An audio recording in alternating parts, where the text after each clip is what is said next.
What's the meaning of bedchamber?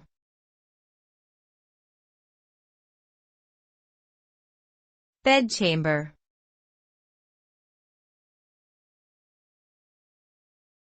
Bedchamber.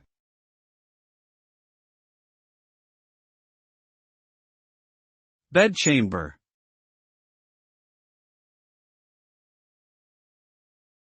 Bedchamber.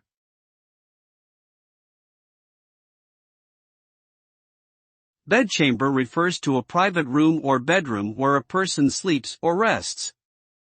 It is a type of domestic space that is typically used for relaxation, comfort, and privacy.